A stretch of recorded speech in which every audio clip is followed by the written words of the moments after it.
Seja bem-vindo ao Podcast Fronteira. A mensagem que você vai ouvir foi pregada na nossa igreja na Barra da Tijuca, no Rio de Janeiro. Nossa oração é para que você seja abençoado por essa palavra.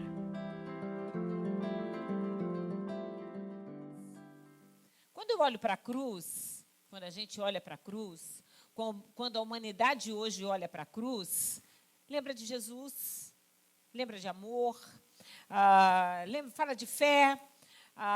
Para algumas pessoas, lembra uma igreja. Mas a verdade é que antes de Jesus, pensar em uma cruz era pensar em vergonha. Pensar numa cruz era pensar na pior morte possível. Pensar numa cruz era pensar na morte mais vil, que era designada para uma pessoa que fizesse o pior crime imaginável. Então, se hoje, quando a gente olha para a cruz para a gente lembra paz, lembra amor, lembra o sacrifício de Jesus, antes de Jesus, ninguém desenhava uma cruz, ninguém trabalhava uma cruz. É como se hoje você tivesse, por exemplo, a imagem de uma forca. Lembra de uma forca? Se uma criança começar a trabalhar com forca, desenhar forca, eu, como psicóloga, vou ficar preocupada. Porque tem alguma coisa errada com essa criança. A forca, para a gente, sempre vai lembrar uma coisa ruim, uma coisa feia, uma coisa difícil, uma morte ingrata, uma morte injusta. Era muito pior do que isso pensar na cruz. Porque a forca era uma morte rápida. Os enforcados morriam rapidamente. Era no tempo da asfixia. A cruz, não. A cruz, havia pessoas que, às vezes, duravam mais do que 24 horas crucificados. A cruz era uma morte cruel. E hoje eu quero falar sobre a cruz. Esse instrumento, literalmente de tortura, aplicado na época de Jesus, um pouco antes e muito tempo depois, pelos criminosos. Mas eu quero falar sobre Rude Cruz. Esse hino que nós cantamos aqui na igreja, quase todas as Santas Ceias.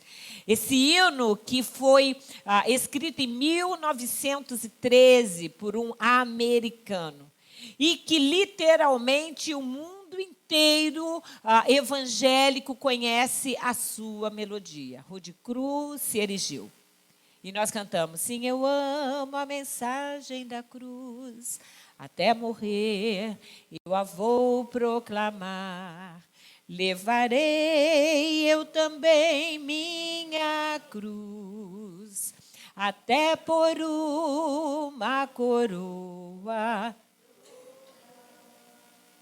Jesus não tinha pecado, Jesus não tinha erro, Jesus não era criminoso, Jesus não tinha falha alguma, mas ele foi condenado à morte de cruz. Ele era Deus, ele aceitou a cruz, ele suportou a cruz, ele abraçou a cruz unicamente por amor. Ele não era devedor. Ele não estava ali sendo castigado por nenhum erro. Ele não estava ali pagando por nenhum pecado dele cometido. Ele estava ali por amor. Isaías 53 diz assim: ele foi transpassado por causa das nossas transgressões, foi esmagado por causa das nossas iniquidades. O castigo que nos trouxe a paz estava sobre ele. Aquele castigo que era nosso estava sobre ele. E pelas suas feridas fomos sarados. O Senhor fez cair sobre ele a iniquidade ou o pecado de todos nós. Você entendeu isso? Deus fez cair sobre Jesus, imputou sobre Jesus. Jesus carregou o pecado de todos nós, a iniquidade de todos nós, de todos aqueles que viveram antes, de todos aqueles que viveram durante a vida de Jesus aqui na terra e de todos nós até hoje, de todos nós. Ele derramou sua vida até a morte. Que lindo isso. Ele, que era Deus, que era a própria vida, ele declarou: eu sou o caminho, a verdade e a vida. Isaías diz, ele derramou a sua vida até a morte e foi contado entre os transgressores. Para aqueles que passavam e viam Jesus no Gólgota, para aqueles que estavam visitando a cidade de Jerusalém, para quem não conhecia a história de Jesus e para muitos que conheciam e que, como a multidão, declararam: crucifica, crucifica, crucifica, solta Barrabás, que é ladrão, que é mau, que é criminoso, mas vamos escolher levar Jesus para a cruz. Para todos esses que olhavam para Jesus, olhavam para ele como se ele fosse um transgressor.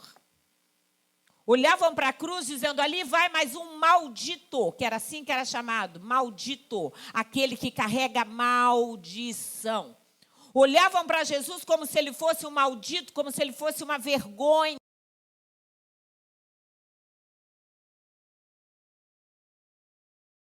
Muito.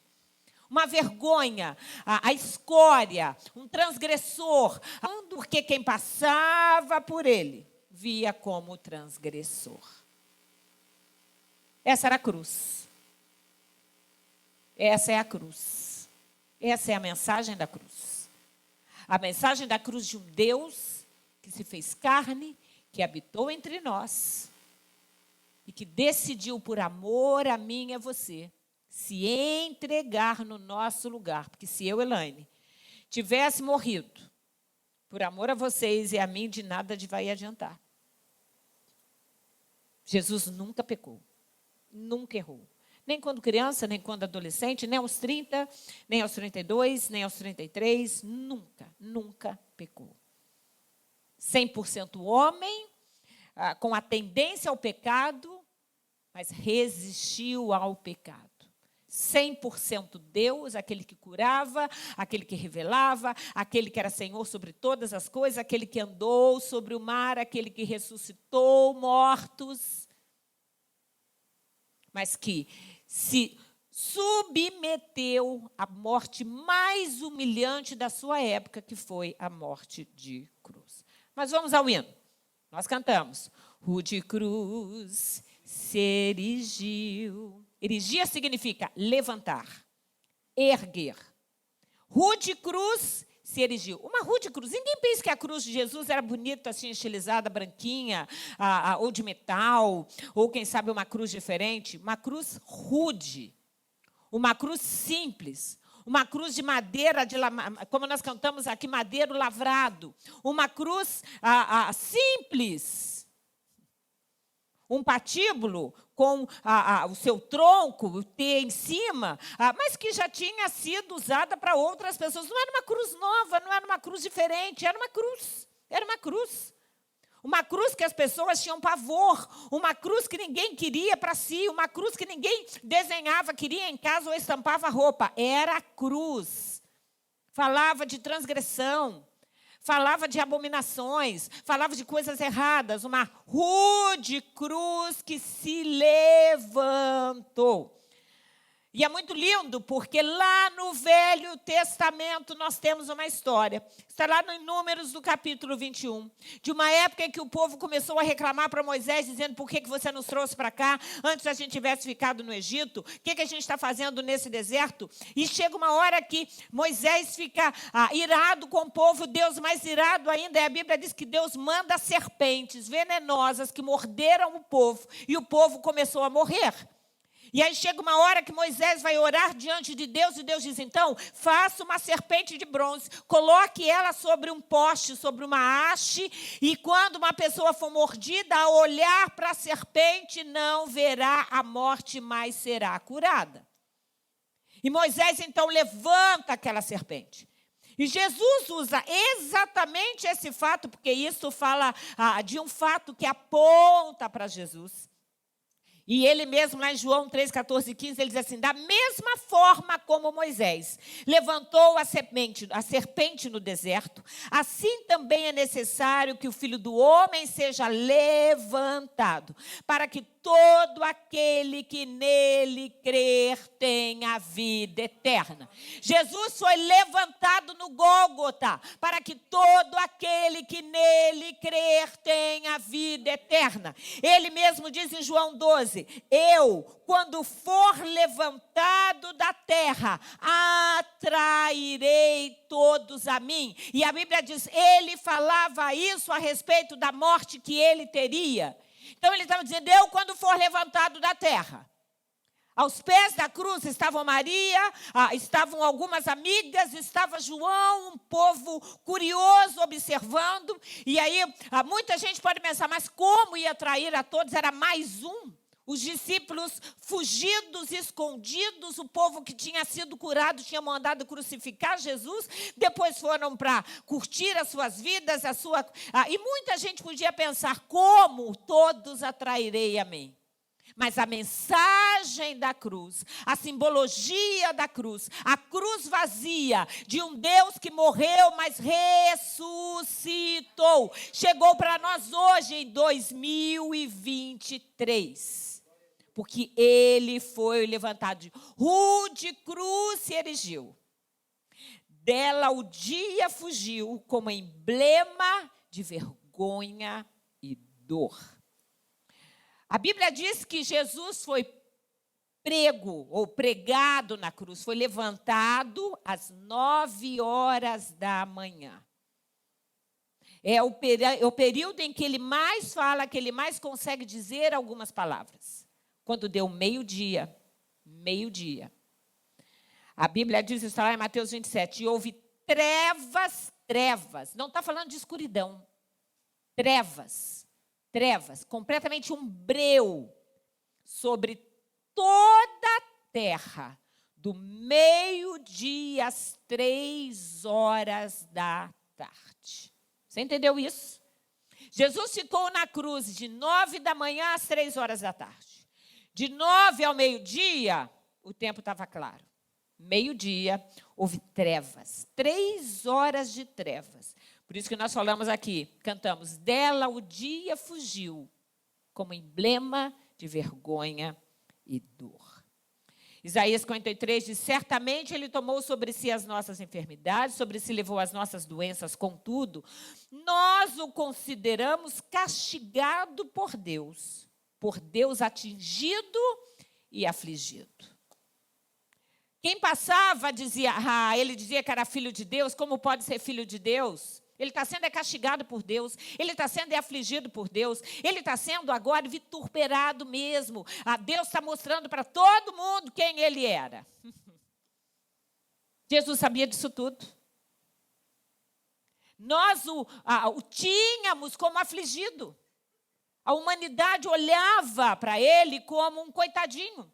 Até hoje tem muita gente que carrega Jesus preso, né? Preso não, pregado na cruz, um crucifixo. E aí tem a história do Jesus tristinho. Jesus não é tristinho. Porque tem gente que vem com essa imagem até hoje, o Jesus tristinho, o Jesus coitadinho, o Jesus que está lá preso na cruz. O nosso Deus ressuscitou. A cruz não prendeu a morte, a cruz não prendeu a Deus. A cruz não segurou Jesus, ele é Senhor sobre toda a terra. Mas o tempo que ele passou na cruz, ele passou no meu lugar e no seu lugar. Toda vergonha, todo pecado, toda tristeza, todo erro, tudo estava sobre ele de toda a humanidade. Que peso, que treva. Por isso a Bíblia diz que até do ponto de vista físico, natural, houve trevas sobre toda a terra. Toda a terra. Toda a terra. Do meio-dia até as 3h da tarde. Uma treva que apontava para a vergonha, para a dor. Uma treva que apontava para o Deus Pai, olhando e vendo seu filho, seu único filho, morrendo na cruz no meu lugar. E alguns teólogos dizem que essa treva era como se fosse o não olhar de Deus. A Bíblia não diz isso. Mas o próprio Jesus na cruz, no momento que ele diz, Deus meu, por que me desamparaste? Que dor, que solidão, que peso. Mas o hino segue. Mas contemplo esta cruz, porque nela Jesus deu a vida por mim, pecador. Eu contemplo essa cruz. Essa cruz que aponta para Jesus, porque foi nela que Jesus deu a vida por mim e por você, nós que somos pecadores. Hebreus 12 diz assim: portanto, também nós, uma vez que estamos rodeados por tão grande nuvem de testemunhas, livremo-nos de tudo que nos atrapalha e do pecado que nos envolve. Corramos com perseverança a corrida que nos está proposta, tendo os olhos fitos em Jesus que foi levantado lá na cruz do Calvário, autor e consumador da nossa fé. Daqui a pouquinho nós vamos participar da ceia. E a ceia fala da cruz. Fala sobre Jesus. Nós nos ceiamos nos lembrando da sua morte até que ele venha. Nós comemos o pão nos lembrando que ele foi moído, mastigado, amassado por conta das nossas transgressões, por conta do nosso pecado. Nós tomamos o suco de uva, nos lembrando de que ele verteu o seu sangue por amor a nós. Olhando para Jesus, porque ele, o texto segue, pela alegria que lhe fora proposta. Gente, ele sofreu na cruz, mas ele, a Bíblia diz, pela alegria. Ele estava alegre porque ele sabia o seguinte: só eu posso fazer isso pela Elaine. Só eu posso fazer isso pela Jéssica. Só eu posso fazer isso pelo Rangel. Só eu posso fazer isso pelo Lúcio, pela Andréia. Só ele podia. A alegria de estar ali no meu lugar e no seu lugar. A alegria de salvar. É lindo ver como Deus tem prazer em salvar. Como ele fica atrás da nossa vida, ficou atrás da sua vida até que você voltasse para Jesus, até que você viesse para a igreja. A alegria de Deus de salvar. Ele, pela alegria que lhe fora proposta. Quando ele veio, ele sabia que ia morrer, ele sabia aquilo que lhe esperava, ele sabia de tudo aquilo pelo qual ele ia passar. Mas com alegria suportou a cruz, desprezando a vergonha, e assentou-se à direita do trono de Deus. Pensem bem naquele que suportou tal oposição dos pecadores contra si mesmo. Ele era Deus. Para que vocês não se cansem e nem desanimem. Todas as vezes que a gente participa da ceia, a gente está lembrando da morte dele até que ele venha, para que a gente não se canse e não se desanime. Para que a gente saiba qual é a razão da nossa fé.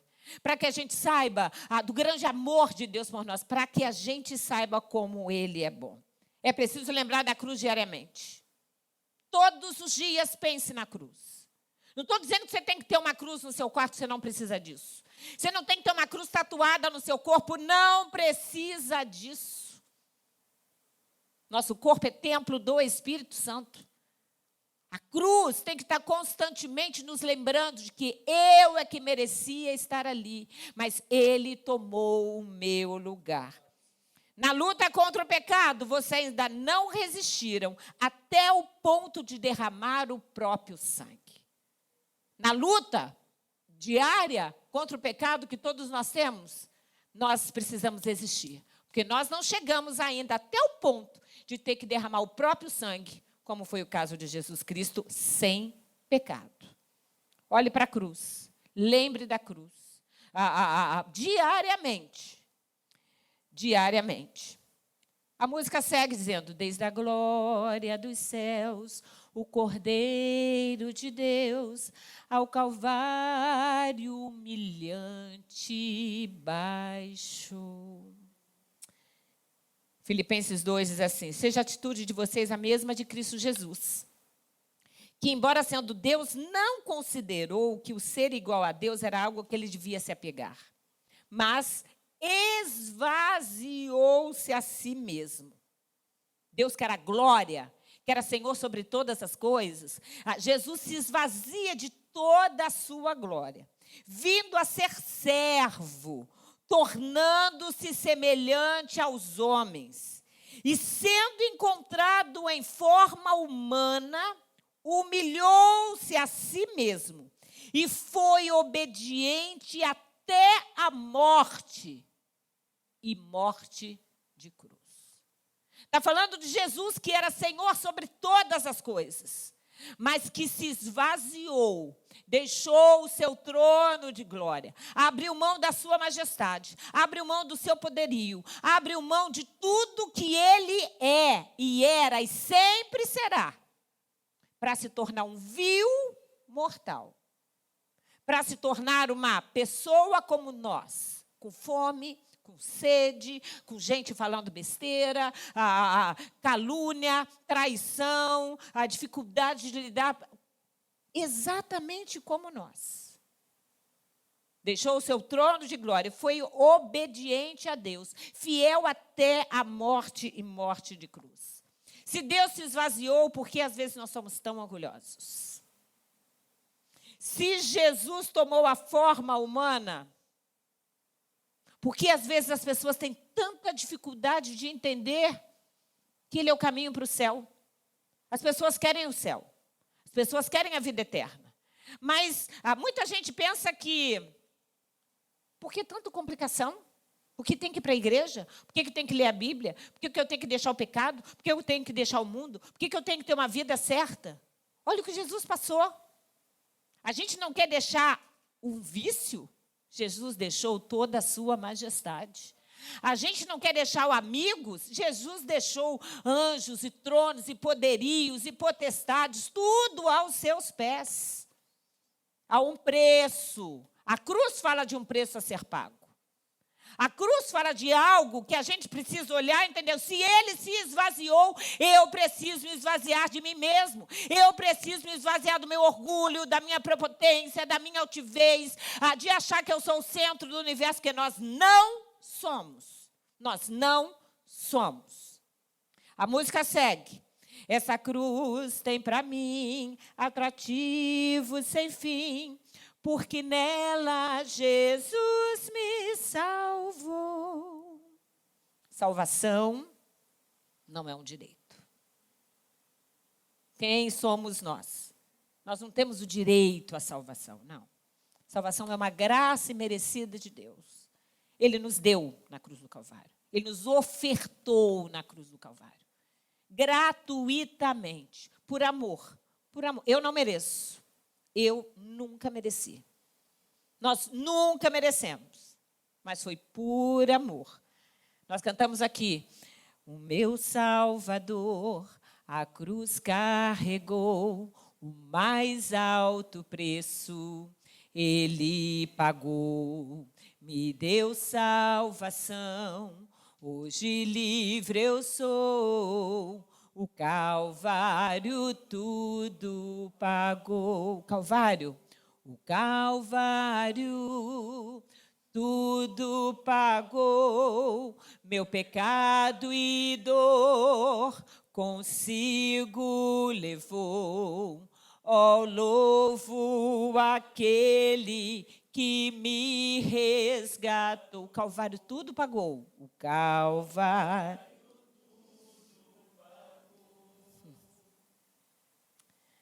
A música segue dizendo, nesta cruz padeceu. Tem muita gente dizendo assim, quem morreu na cruz era Deus, então não teve dor, não teve sofrimento, era só espírito. Não. Quem morreu na cruz foi um homem como eu e você. Sentiu todas as dores, e não foram poucas. Toda agonia, e não foram poucas. Todo o peso da rejeição, todo o peso da traição, todo o peso do abandono. Ele doeu, machucou, feriu, sangrou. Ele padeceu. Mateus 20, o próprio Jesus fala sobre ele mesmo, diz, o filho do homem, não é o filho de Deus, é o filho do homem, o homem. Será entregue aos príncipes dos sacerdotes, dos escribas, e vão condená-lo à morte. E o entregarão aos gentios para que dele escarneçam. Jesus estava falando dele mesmo. Então, eu vou ser entregue aos gentios para que eu seja escarnecido, açoitado, crucificado. morgado e só ao terceiro dia eu possa ressuscitar. Jesus foi traído por Judas, preso injustamente, caluniado por falsas testemunhas na casa de Caifás, traído por Pedro, esbofeteado, cuspido no rosto por soldados e por pessoas, foi açoitado, colocaram uma coroa de espinhos, apertando a sua cabeça, uma coroa que provocou muitas dores no momento que foi crucificado. Uma capa, depois dele ser todo açoitado, carne viva, colocam uma capa na pele dele, depois quando puxam, vem pedaços da pele junto, feridas ao longo do corpo, carrega o patíbulo, aquela parte de cima da cruz, como se fosse um T, ele carrega aquilo de dentro da cidade até fora da cidade. A Bíblia diz que ele cai, porque ele não estava tão ferido, não aguentava com o peso. Tem seus pés e mãos pregados por cravos, por pregos na cruz. Morre de asfixia, afogamento, tem infarto do miocárdio, dores extremas. Mas sabe o que é mais triste? Abandonado, sozinho na cruz. Será que você tivesse naquela época, você estaria lá? Lembre-se, só João estava. Só João estava. Abandonado. Pelos discípulos amados, por aquele que ele tinha curado, por aqueles que ele tinha ajudado, amparado, servido, abraçado, abandonado. Tudo ele fez por amor. A cruz é uma grande declaração de amor de Jesus por nós. E eu queria que você fechasse seus olhos. E se você conseguir, eu espero que você consiga, diga para ele, se você não disse hoje, mas se diz, diga de novo. Eu digo isso todo dia para Deus. Eu te amo. Diga para Jesus, Jesus, eu te amo.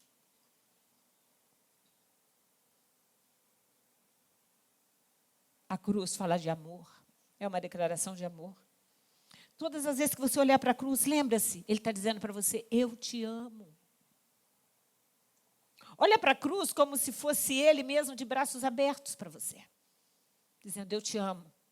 Volta para mim. Eu te amo. Corre para mim. Eu te amo. Vem afagar as suas dores no meu abraço. Eu te amo. Eu quero você. Eu quero você comigo na eternidade. A música segue dizendo, por mim já morreu, meu Jesus, para dar-me o perdão.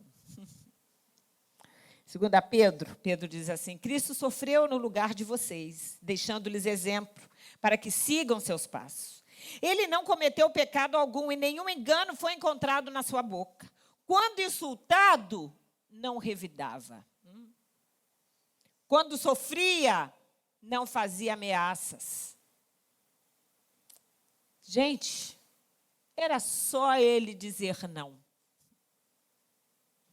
Os anjos viriam, o céu desceria. Mas ele, sofrendo, não fazia ameaça. Mas entregava-se àquele que julga com justiça, que é Deus. Ele mesmo levou em seu corpo os nossos pecados sobre o madeiro, a fim de que morrêssemos para os pecados e vivêssemos para a justiça. A cruz tem uma finalidade. Ela fala de amor, ela fala de perdão, ela fala de paz, mas tudo isso ele fez para que nós morrêssemos para os pecados. E a minha pergunta é, a cruz tem sido efetiva na sua vida? De que adianta estampar a cruz numa camiseta? De que adianta a gente desenhar a cruz num caderno? De que adianta a gente olhar para a cruz, a gente cantar sobre a cruz, se ela não cumpre em nós o efeito que precisa cumprir, que é fazer com que eu, Elaine, entenda que eu tenho que morrer para os meus pecados. É isso que a cruz mostra para mim e para você. Se a gente olhar para a cruz como só onde Jesus morreu, já é muito. Mas eu preciso olhar para a cruz e pensar, ali na cruz os meus pecados têm que ser mortos. A fim de que morrêssemos para os pecados e vivêssemos para a justiça. Se ele morreu na cruz, carregando o seu pecado, e você deliberadamente continua pecando, você anula o efeito da cruz de Cristo sobre a sua vida. E a gente precisa entender isso. Hebreus 10 diz assim: aproximemo-nos de Deus com coração sincero e com plena convicção de fé, tendo os corações aspergidos para nos purificar de uma consciência culpada e tendo os nossos corpos lavados com água pura. Não deixemos de nos reunir como igreja, segundo o costume de alguns, mas encorajemo-nos uns aos outros, ainda mais quando vocês veem que se aproxima o dia.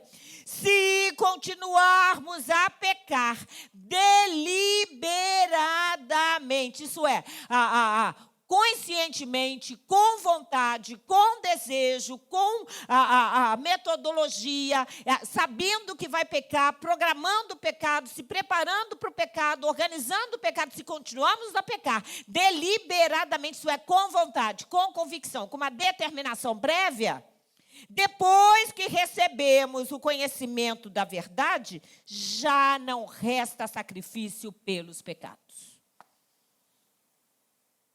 Então, não brinca com o pecado. Jesus na cruz estava sem pecado, carregando o nosso pecado, para que, através dele, nós pudéssemos nos ver livres do pecado. A cruz, ela tem uma finalidade. Jesus morre e carrega o meu pecado para que eu pudesse ficar livre deles. Ah, mas o meu pecado é muito complicado, você pode ser livre dele. Ah, mas o meu pecado vem de muitos anos, você pode ficar livre dele. Ah, mas eu faço isso, já virou um hábito. Se é um hábito que está te levando para o inferno, se é um hábito que você sabe que é pecado, que deliberadamente, programadamente, voluntariamente você faz, você está anulando o efeito da cruz de Cristo. Você consegue entender isso e dizer amém? Já não resta sacrifício pelos pecados, mas tão somente uma terrível expectativa de juízo e de fogo intenso que consumirá os inimigos de Deus. Pecar deliberadamente, programar o pecado, se organizar e repetir, sabendo que é pecado e está repetindo, tendo já o conhecimento da verdade, anula a cruz de Cristo. Tudo o que resta,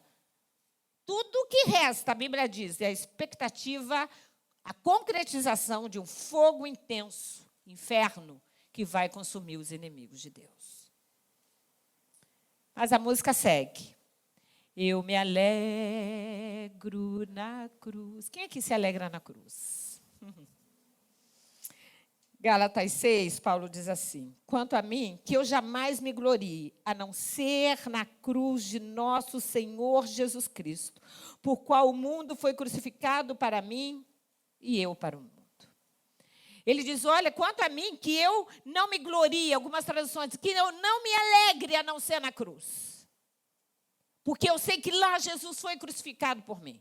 Se tudo estiver ruim na sua vida, se alegre pela sua salvação, ganha na cruz do Calvário. Se tudo não der certo, você tem motivo para cantar, você tem motivo para sorrir, você tem motivo para seguir em frente, porque os seus pecados foram perdoados na cruz do Calvário. Eu me alegro na cruz, eu me alegro na cruz, eu me alegro na cruz. De que adiantaria a gente ter tudo aquilo que nos falta e não ter salvação? De que adiantaria ter todo o dinheiro do mundo e não ter salvação? De que adianta para tanta gente ter fama, ter dinheiro, ter riqueza, ter saúde, ter tudo e não ter salvação? Nós temos o melhor que foi ganho na cruz do Calvário, que é a nossa salvação em Cristo Jesus. Eu me alegro na cruz, dela vem graça e luz para minha santificação.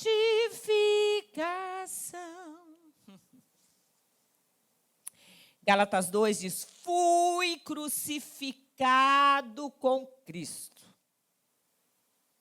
Assim, já não sou eu quem vive, mas Cristo vive em mim. A vida que agora vivo no corpo, vivo-a pela fé no Filho de Deus que me amou e se entregou por mim. Responde para você. Se você já foi crucificado com Cristo. Responde para você. Você realmente já foi crucificado com Cristo? Todo o seu eu, toda a sua vontade, todos os seus desejos, todos os seus projetos, tudo aquilo que você anseia, está crucificado com Cristo? Seus hábitos, suas manias, seus vícios. A vida que você vive em Cristo?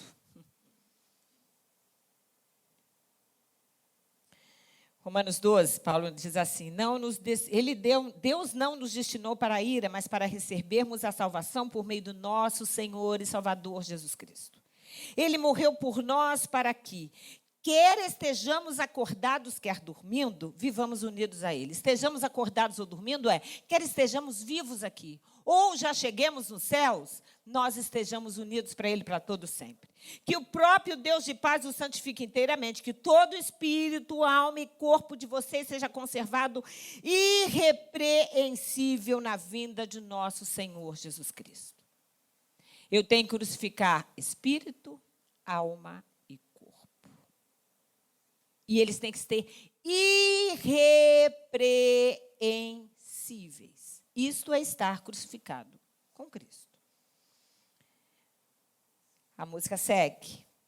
Eu aqui com Jesus, a vergonha da cruz, levar e sofrer. É tão sério o que a gente canta. Você realmente, com Jesus, quer sempre levar e sofrer o peso da cruz? A sua própria crucificação? Romanos 6 diz, dessa forma, unidos a Ele na semelhança da sua morte, certamente o seremos também na semelhança da sua ressurreição.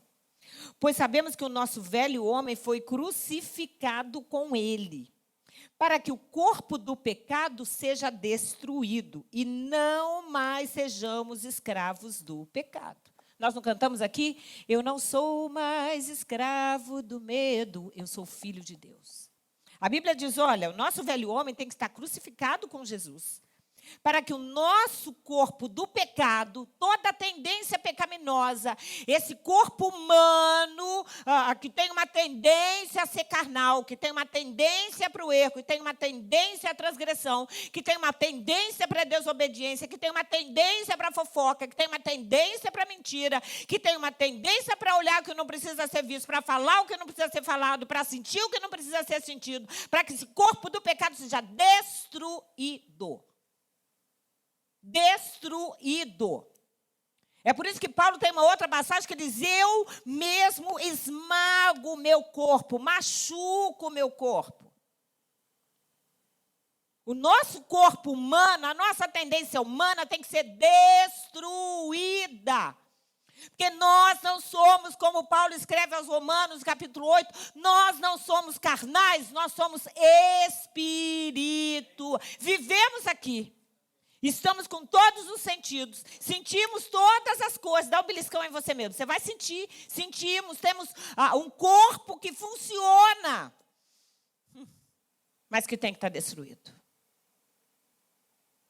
Temos que viver para Deus, com Deus. Lucas 9, Jesus dizia a todos, se alguém quiser acompanhar-me, negue-se a si mesmo, renuncie a você mesmo, abandona o velho homem, abandona as velhas práticas. Mas eu estou num processo de abandonar. Não, abandona, faça morrer. Não é meio ouvido, meio morto. Para pecado não existe um zumbi, não. Ou está vivo, ou está morto. Ou está vivo, ou está morto.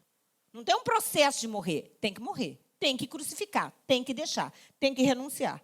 Negue-se a si mesmo, tome diariamente a sua cruz e me siga. Cristo vem me buscar e com Ele no lar uma parte da glória de ter. Essa parte é linda da música. João 14, Jesus, não os deixarei órfãos, voltarei para vocês. Quem crê na volta de Jesus? Dentro de pouco tempo o mundo já não me verá mais. Vocês, porém, me verão, porque eu vivo, vocês também viverão. Naquele dia compreenderão que estou em meu Pai, vocês estão em mim e eu em vocês. Olha que lindo isso. Vou, mas volto para vocês. Se vocês me amassem, ficariam contentes, porque vou para o Pai, pois o Pai é maior do que eu. Isso eu lhes disse agora, antes que aconteça, para que quando acontecer, vocês creiam. Por isso que a ceia fala de Maranata. Ora vem, Senhor Jesus. Anunciai a morte do Senhor. Fala da mensagem da cruz até que Ele venha. E aí nós vamos para o coro da música. Sim, eu amo a mensagem da cruz. Você ama a mensagem da cruz? Ela é linda? É. Ela é difícil? É. Ela é simples? É, uma criança entende. Mas ela é complexa. Ela é forte. E ela é fácil. É uma mensagem tão linda. Eu canto essa canção desde que eu era criança. Me lembro da minha mãe tocando essa música no violino. Minha mãe tocava violino muito bem. Meu pai cantando com aquele vozeirão dele lá no teclado, a gente às vezes no violão, minha irmã no outro instrumento. Lá em casa tinha tudo que instrumento que vocês possam imaginar. Até gaita tinha. E no nosso culto doméstico, cada um pegava um. Tiago, depois crescia, pegava outro. Pâmela pegava outro. O Álvaro pegava, às vezes, o acordeon ou o piano. Quantas vezes eu já cantei essa música. E até hoje, quando eu digo, eu amo a mensagem da cruz, eu amo a mensagem da cruz. Eu amo a mensagem da cruz. Não há mensagem mais linda, não há mensagem mais tocante, não há mensagem mais verdadeira. Não há. 1 Coríntios 8 diz, a mensagem da cruz é loucura para os que estão perecendo, mas para nós que estamos sendo salvos é poder de Deus. É poder de Deus. Sim, eu amo a mensagem da cruz até morrer. Eu a vou proclamar. Só canta isso se for verdade para você. Até morrer. Não importa quando seja. Você está dizendo, eu vou proclamar a mensagem da cruz. Eu vou proclamar na minha casa, eu vou proclamar para os meus filhos, eu vou falar dela para minha esposa e para o meu marido, eu vou conversar sobre ela quando a gente estiver caminhando, eu vou falar dela quando eu estiver colocando a mesa para a minha família, eu vou falar dela para o meu vizinho, na faculdade, eu vou proclamar, eu vou evangelizar, eu vou pregar, eu vou viver a mensagem da cruz. Até porque... O próprio Jesus diz, quem, pois, me confessar diante dos homens, eu também o confessarei diante do meu Pai que está nos céus. Mas aquele que me negar diante dos homens, eu também o negarei diante do meu Pai que está nos céus. Uma vez que a gente conheça a mensagem da cruz, precisamos proclamar a mensagem da cruz. Precisamos viver a mensagem da cruz. Romanos 10... diz, porque todo aquele que invocar o nome do Senhor será salvo. Mas como, pois, invocarão aquele em quem não creram?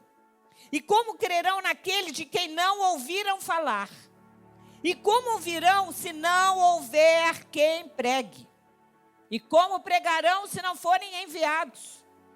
Como está escrito, como são belos os pés daqueles que anunciam as boas novas.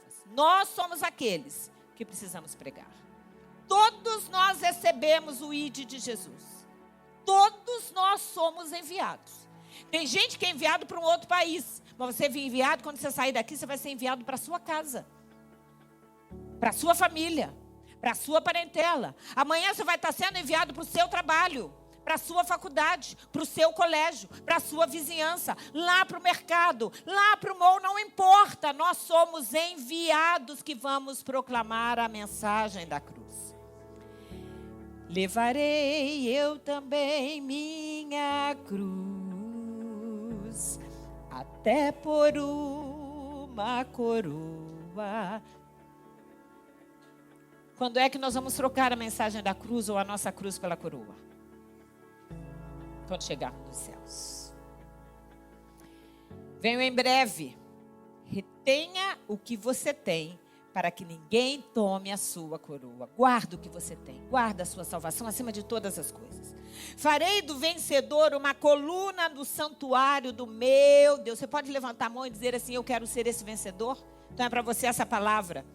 Farei do vencedor, continua com a mão levantada, Deus dizendo: farei de vocês vencedores uma coluna do santuário do meu Deus, e dali jamais sairá. Escreverei nele o nome do meu Deus e o nome das cidades do meu Deus, a Nova Jerusalém, que desce do céu da parte de Deus, e também escreverei nele o meu novo nome. Aquele que tem ouvidos, ouça o que o Espírito diz às igrejas. Seremos coluna, receberemos a glória que nos aguarda, um corpo glorificado, uma eternidade diante de Deus. Para encerrar, Mateus 10. Quem ama seu pai, sua mãe, mais do que a mim, não é digno de mim. Quem ama seu filho ou sua filha mais do que a mim, não é digno de mim.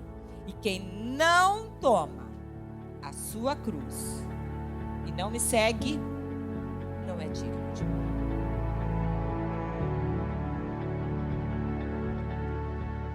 Se quiser saber mais sobre nós, visite nosso site fronteira.church ou baixe nosso app Fronteira. Que Deus te abençoe.